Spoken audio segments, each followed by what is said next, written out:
Hi, Sophie here. So today I am going to be talking about how to crack that pesky sugar addiction and how to potentially drop a whole dress or pant size.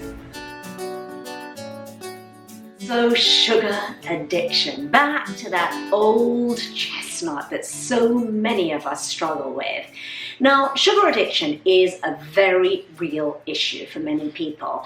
And so in this video, I'm going to cover a little bit about how to understand your sugar addiction, because when you understand it, you're better able to deal with it. I'm also going to be talking about some of the deleterious effects of eating too much sugar, just to inspire you to give it up. Also, is it better to cut back or to go cold turkey? I'm going to be giving you my 8 top tips for cracking your sugar addiction. And finally, the best till last, I'm going to talk about dropping that dress or pant size. Are you ready? Okay, so first off, let's talk about the addictive side of sugar. The thing is, it's not entirely your fault if you are addicted to sugar. And here's why. We are biologically evolved, or we have biologically evolved, we're wired, if you like, to crave sugar, to need to find that quick source of glucose to go straight to our brain, particularly in times of scarcity. So think of the hunter-gatherers. We needed to find those berries. We needed to evolve that taste for finding sweet berries that would give us that instant energy. So we needed to find foods that were calorically dense, fat being the most calorically dense food, and then sugar. So it really is part of our evolution. That is the number one thing to consider. The second thing to consider is our genetic makeup, our genes. So we all have different genetic makeups, obviously, and some of us are more prone to sugar addiction than others, and that really truly may not be your fault. If you were to have DNA testing done, I have actually had that testing done, you can actually determine whether you are more predisposed to become pre-diabetic or diabetic, or essentially to really crave sugar. And I see that around me. I see it in my own family, the difference between my family and my husband's family, a very different reaction to sugar and to how we process sugar and to weight gain. And you know that thing, like some people go, I only have to look at a cookie or a brownie and I gain weight. And it really is true that some people are more prone to that than others. It may not be your fault, but just kind of understanding that really takes the kind of shame, blame, and judgment away from I'm such a bad person because I'm so addicted to sugar. And finally, sugar in of itself is highly addictive. The chemistry, the brain chemistry that it triggers, the release of dopamine, that feel-good chemical, is really similar to any other drug, if you like. So much like somebody who becomes addicted to alcohol or drugs, or on a different level, caffeine, all of these things are substances can be extremely addictive to a lot of people. And you've heard of that term, the sugar high or the sugar hit. You know, it's a very real thing, that dopamine, that you feel good while you're eating it, you get a little bit of a high afterwards. But like drugs, like caffeine, then there's that big drop, that big down, that horrible cycle where you feel that you need more sugar to carry you through to get to the next high. So understanding these addictive elements of sugar is really important, and also that sugar is added into almost everything in a box or a packet or a jar that you see in the grocery store. So the food industry makes it really, really difficult for us. They put it in so many foods because it makes foods taste better. Throw in a lot of sodium, throw in a lot of sugar, throw in a lot of fat, or if you take out one of that trifecta, then you have to add add in a lot of the other. It's all about giving you a taste that makes you want to eat more of that food. And that's why there's sugar in so many foods, to breads, to pasta sauces, to soups, to absolutely everything. So we are in a pretty difficult place, given the fact that it's in everything. We're dealing with a highly addictive substance. We're wired to want it, and some of us are more genetically predisposed. But the good news is that you can crack your sugar addiction. I've done it, many clients that I've worked with have done it, and it's actually probably easier than you think, and I'm going to show you exactly how to do it in just a second. But before I get to that, I want to talk to you about the deleterious effects of sugar on your health. Because you might think, well, really? I mean, I love sugar, I love chocolate, I love it, really? You know, what's the problem? I'll gain a little bit of weight, but, you know, I can, you know, we justify, don't we, with things that are addictive. But there are very real health concerns. You know, there's metabolic disease, there's obviously obesity, there's fatty liver disease, which is a huge issue, and it's a growing disease for so many men and women, particularly in the West. Doctors are seeing it more and more. Now, let's just very quickly cover the link between sugar consumption and cancer, because there's a lot of folklore about that, and there's no science, evidence-based science today that shows that there is a direct correlation, connection between you eat sugar and you're going to get cancer. There just isn't. So I wanted to put that to rest. There's also the other thing of sugar feeds cancer cells. Now, while there's some truth to that, saying sugar feeds cancer cells is really oversimplifying an extremely complex topic.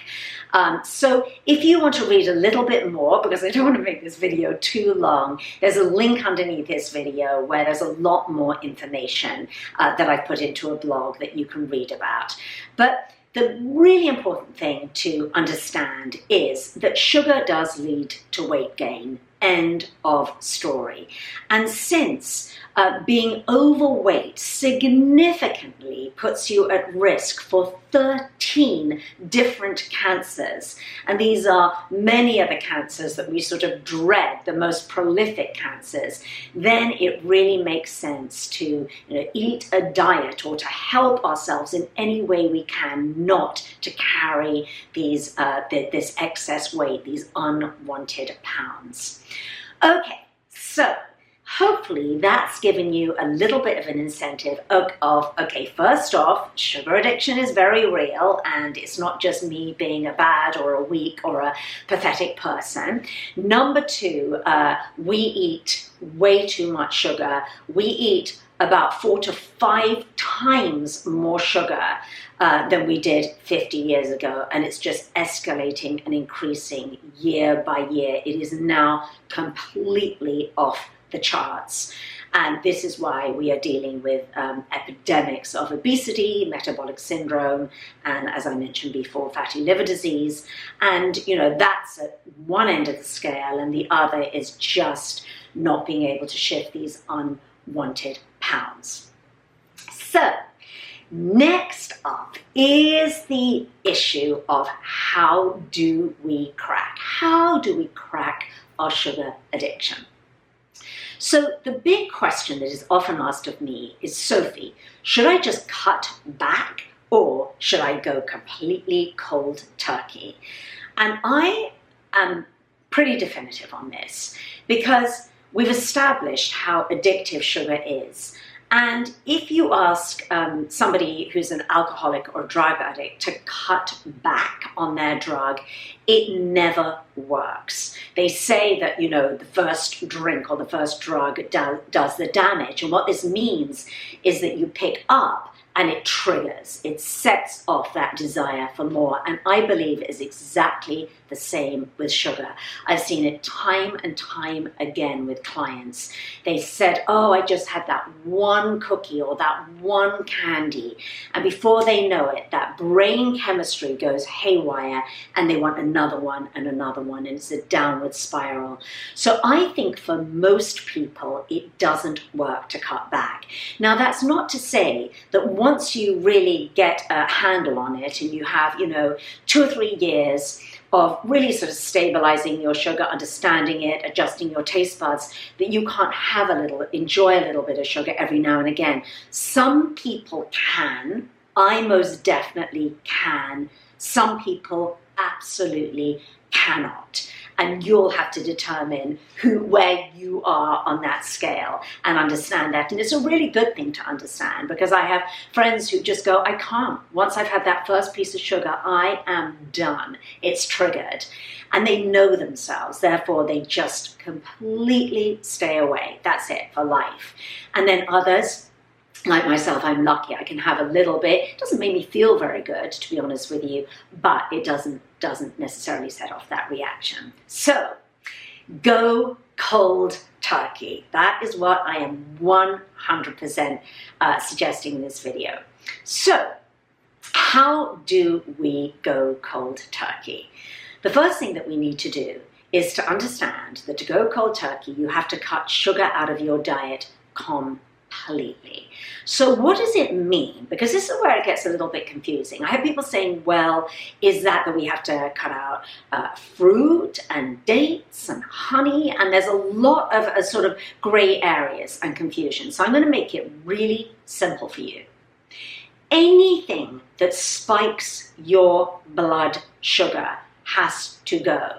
And when I say spikes your blood sugar, it's something that gives you that sort of sugar high. So obviously, all refined sugar, or sugar really. And now that is anything from table sugar to maple syrup to honey to even the healthier sugars that supposedly and do have a marginally lower glycemic index, such as your coconut sugars, your coconut palm sugars, jaggery, whatever it is that you find in the health food store. They still raise and spike your blood sugar. Agave definitely spikes your blood sugar. So all of those have to go. Sorry, but they do. Now, the other thing that has to go is refined flours, because refined flour will also spike your blood sugar in a very, very similar way. So any white flour, white pasta, white rice means that that grain has been refined. That means that the fiber has been stripped away from it. When fiber has been stripped away from any food, then it becomes a refined food and spikes your blood sugar. And the reason why is that fiber, nature puts fiber in a food so that it blunts the blood sugar spike. So no fiber, no blood sugar spike. Blood sugar spike. So anything that's refined, so that means all baked goods, baguettes, white bread, croissants, muffins, cookies, white pasta, white rice, anything that's white like that, I'm afraid has to go if you are deciding to go cold turkey and crack your sugar addiction.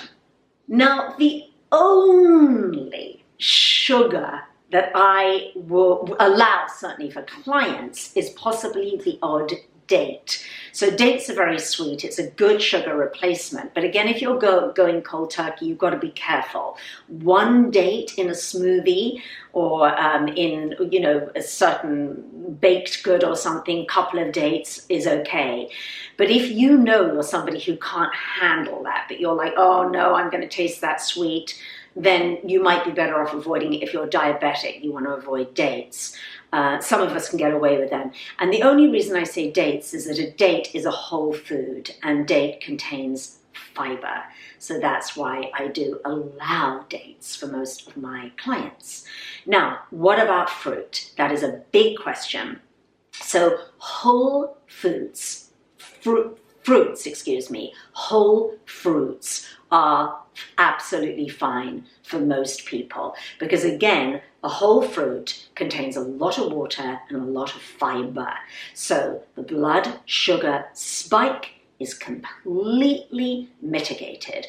Not only that, but the fruit contains a lot of antioxidants and vitamins and minerals. So I would never say to anybody or advise anybody to cut beautiful organic whole fruits out of your diet. They can actually be wonderful when you are going cold turkey. Now, obviously, there are certain fruits that are very high in sugar, such as grapes, and bananas are quite high in sugar. You might not want to go crazy with those. You know, just be sensible. Things like apples and pears and berries and, you know, even a little mango and pineapple and kiwi fruit. You know, really enjoy these fruits. Now, there's a big difference, and what you cannot do or consume if you're going cold turkey is fruit juice. Zero fruit juice. Fruit juice can actually spike your blood sugar almost as much as a sugary soda, because all the fiber is removed, so blood spikes. So no fruit juice, and I would also recommend that you avoid dried fruits, because dried fruits are very concentrated in sugar. When you dry a fruit, all the water's gone and it sort of shrivels down into this tiny thing that won't fill you up. So you could, you know, have 3 apple rings, and it's just like, oh, that didn't even touch the edges of my stomach, but there's a lot of sugar in that. So I'm going to recommend that you avoid dried fruit for the most part. The only exception would be, as I've mentioned, dates, and I would also say prunes, because prunes are so healthy. They're very, very high in antioxidants, and I don't believe that anybody is going to OD on eating too many prunes. Now, what about smoothies? So I have a lot of question about smoothies. So smoothies really is the same rule applies to smoothies as whole fruits, because if you're having a smoothie, you're going to put in a whole fruit. So for instance, if you're going to put an apple in your smoothie, you'll put in pretty much that whole apple except for the pips. You'll put in the skin. Same goes with a pear. Same goes with berries. You need to have that skin, because that's where many of the disease-fighting nutrients are. But it will all go into your blender, so you're getting all of that wonderful fiber. So don't worry about fruit in your smoothies. Now, if you want a lower sugar smoothie, then you will avoid putting things like a whole banana and dates and such in your smoothie. You'll just, you know, stick to the lower sugar fruits, but do enjoy fruits in your smoothies, because otherwise your smoothies just won't taste very nice. And I don't want any of this to be like some awful restrictive diet. That is the key when you're giving up sugar. You do not want to get into a position where you're absolutely hating what you're doing. I want you to feel good and amazing and have this incredible energy. And then finally, with the detoxing yourself and going cold turkey, a lot of people say, can I do artificial sweeteners? So more information in the blog, click the link below this video on the artificial sweeteners and the more sort of natural sweeteners, some of which I like and some of which I don't like. But suffice to know that avoid all chemical aspartame-based or pure aspartame, be Splenda, Equal, and all of that. That absolutely has to go, because those chemical sweeteners are extremely deleterious to your health. A little bit of monk fruit or stevia is okay, but there's a big, huge caveat here, is that do remember that these sweeteners, even your monk fruit and your stevia, are 200 to 400 times sweeter than even regular table sugar. So one of the things that we're attempting to do in cracking your sugar addiction is to adjust your taste buds. So if you keep feeding and you keep making your taste buds expect this ultra sweet taste, you're really not doing them any favors. What I want you to get to is a place where you actually pick up a piece of fruit, an apple, and it tastes really, really sweet. So if you have your monk fruit and your stevia, have it in moderation. But in many ways, if you're going to go cold turkey, I recommend you go cold turkey completely. Okay, so here are my 8 tips for cracking your sugar addiction. So number 1 is to detox your kitchen. That means detox your fridge, your pantry, your cupboards, cabinets of anything that contains sugar. You basically got to remove temptation, get it out of the way. So you've got to be a bit of a Sherlock Holmes reading your labels as well, because you might have pasta sauces that contain sugar. There might be bread that contains sugar. There might be hamburger buns that contain sugar. So it's not just the obvious sugar, cookies, candies, jellies, and all of that. You've really got to take a little bit of time doing this and be super duper thorough, because if you're one of those people that is a little bit more prone to that the trigger addiction of sugar, then you want all of that out of your kitchen completely. It also might be a good idea to get your friends and family on board, because you don't want somebody opening the cupboards going, wait a minute, where's the jelly? Where's the maple syrup for the pancakes? So get everybody on board and explain what you're doing. Explain that it's really important to your health, that you need their help, you need their support, that you've taken all the sugar out of your home, and that if they want to eat sugar, they're just going to have to enjoy it outside of the home.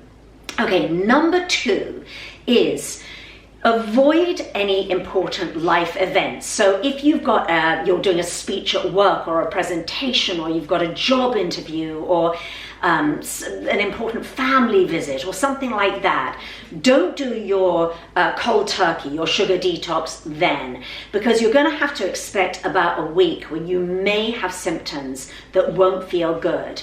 And it's different for everybody, but you might experience headaches, very, very low energy, some people even nausea, mild depression. There's a lot of different symptoms. If you think about when you've ever tried to come off coffee or caffeine, you get those headaches, you feel terrible. It's very similar with sugar, but you have to just get over that hump. And the good news is the hump with sugar, it lasts from anything from sort of 3-4 days to a maximum of 2 weeks. But once you've got over that hump, you are home and dry.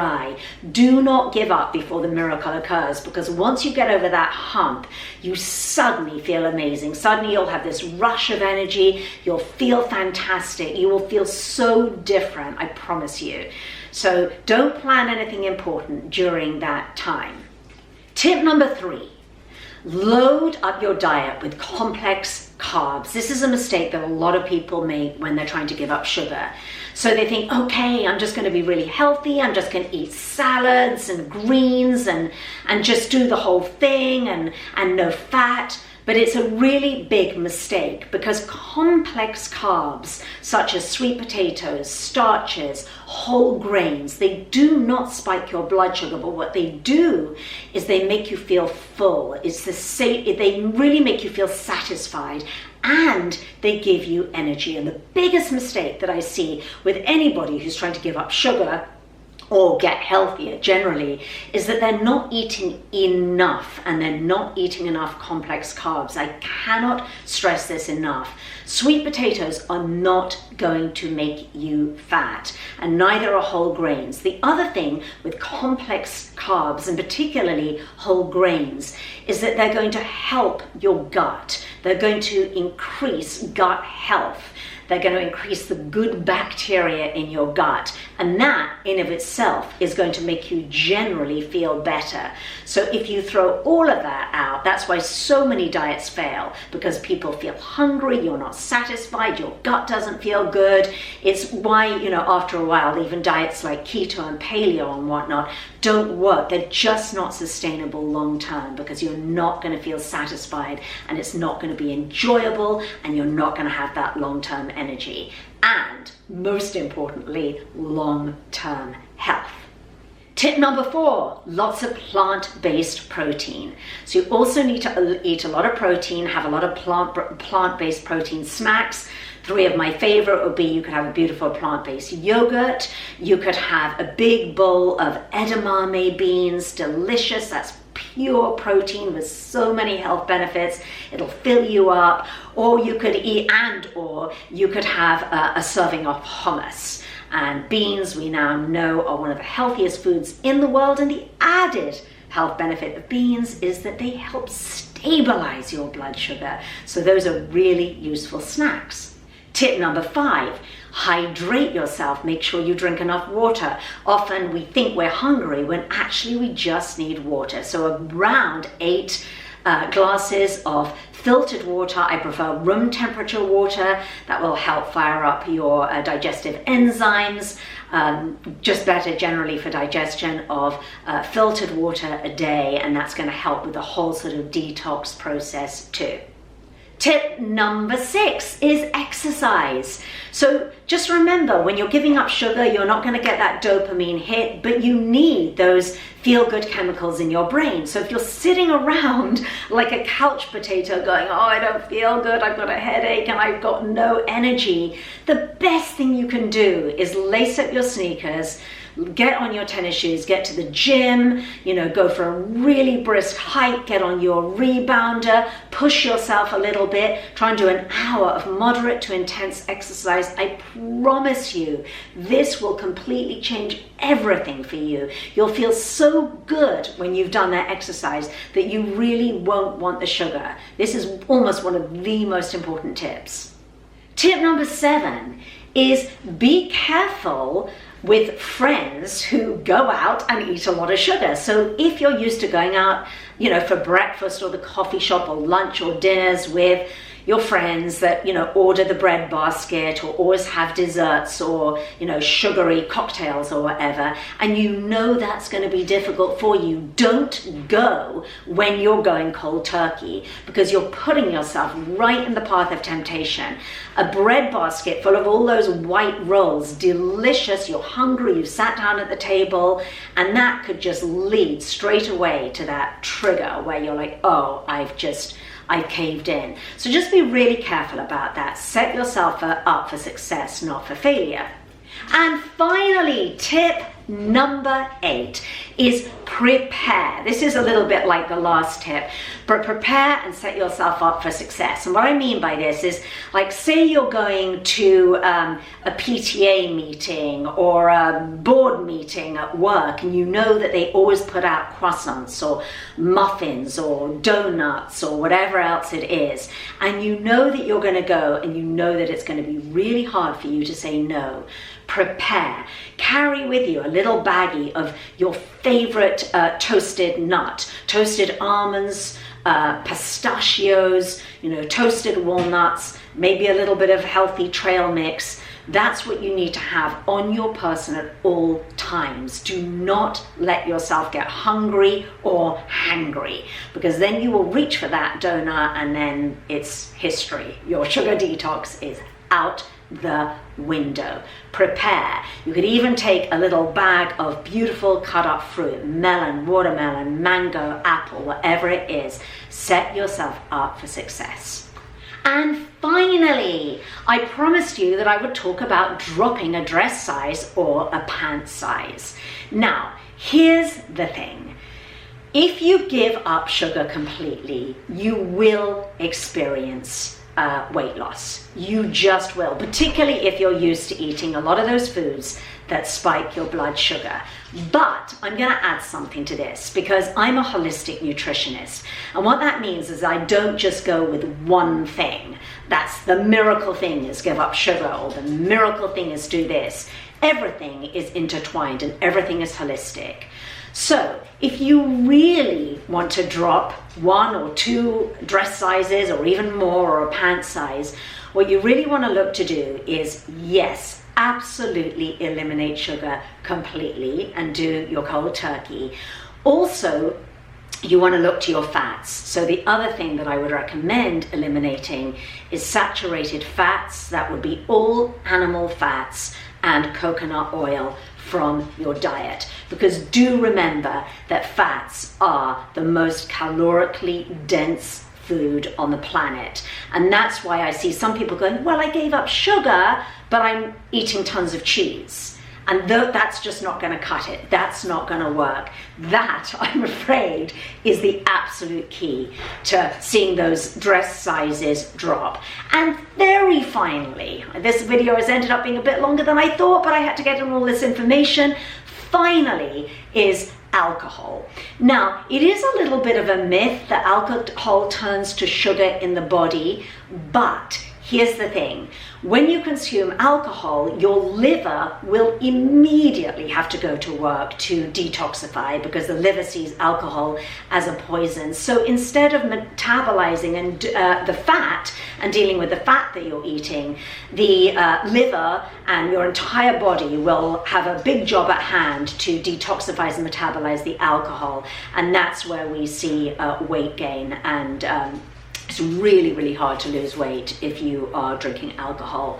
So that needs to go as well during this time of cold turkey and detoxification. So that, my friends, is all I've got. Do click that link because there's a lot more information and probably some of your questions before you leave a comment with, what about this, Sophie, and what about that alternative sugar or whatever. Do read that blog because I probably answered it in that. Hope you enjoyed the video, and I'll see you next time. If you enjoyed this video, check out some of my other videos on similar nutritional topics. And also, I highly recommend that you download my free overnight detox cheat sheet. This is going to really help you make the first steps towards a full, comprehensive detox that will actually help you with your sugar detox too.